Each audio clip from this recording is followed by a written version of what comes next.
Starting next topic students विनेशन का असल च मीनिंग की हुंदा है। पहली गल तो तुहानू ये पता होना चाहिए वा कि जिहड़ा लीफ है ठीक है ਉਹਦੇ पार्ट्स किहड़े किहड़े ने ठीक है।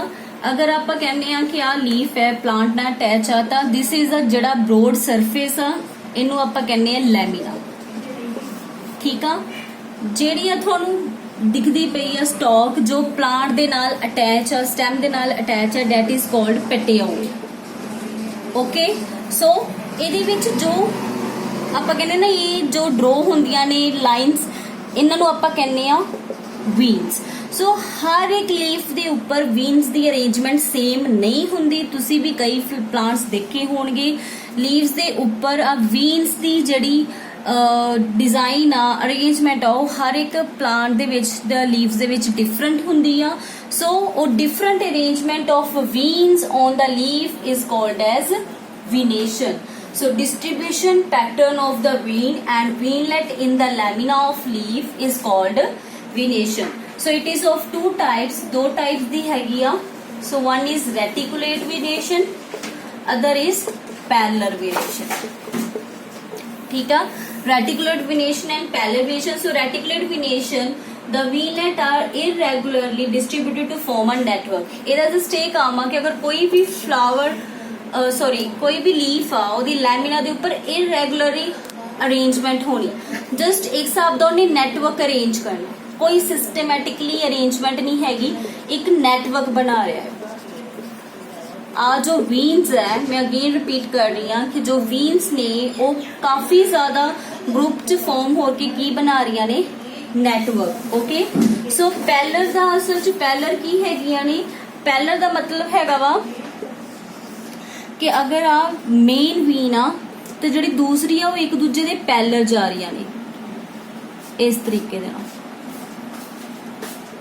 कि आवली वीन इस वीन दी की जा रही है पैलर जा रही है ठीक है। So further reticulate two types दिया one is unicostate other is multicostate. Similarly पैलर दे विच भी सेम टाइप्स ने यूनिकोस्टेट ते मल्टीकोस्टेट। सो यूनिकोस्टेट दे विच की हुंदा वा सिर्फ अगर आ लीफ आ तां इक्को मेन वीनलेट हुंदी आ जो पूरी एपेक्स तक पहुंची हुंदी आ एंड तो लैके ऊपर पूरी एपेक्स तक वीन्स प्रेजेंट हुंदी आ। बाकी वीन्स जिवें मर्जी अरेंजमेंट हुई होवे जिहड़ी साडी मेन एक्सिस आ मेन वीनलेट आ वो नीचों लैके ऊपर एपेक्स तक प्रॉपर एंड तक पहुंची हुंदी आ। जबकि अगर हम मल्टीकोस्टेट की गल करिए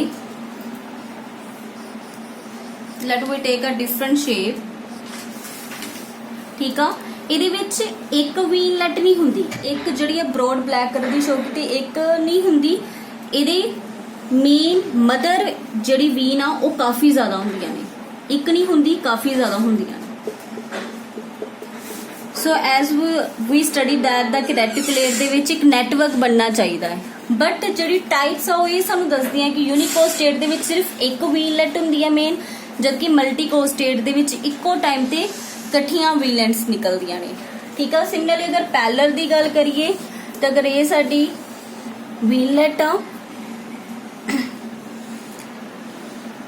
ठीक है लीफ आ तो इन्हां दी यूनिकोस्टेट मतलब कि हर एक वीन दूसरे दी की होगी पैलर। ये भी अरेंजमेंट तुसी प्लांट्स दे लीव्स च देखी होगी।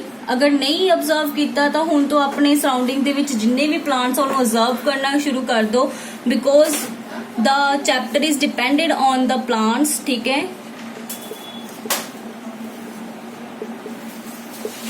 सो हर एक वीन दूसरे वीन दे की हैगी आ पैलर।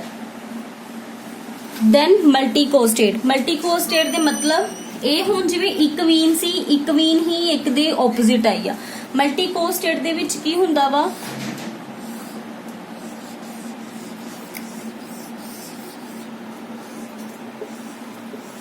मल्टी मतलब किन्नियां ही सारियां वेन्स इको पॉइंट तो निकलदियां ने प्लस एक हर एक दूजे दे की हुंदी आ पैलर हुंदी आ।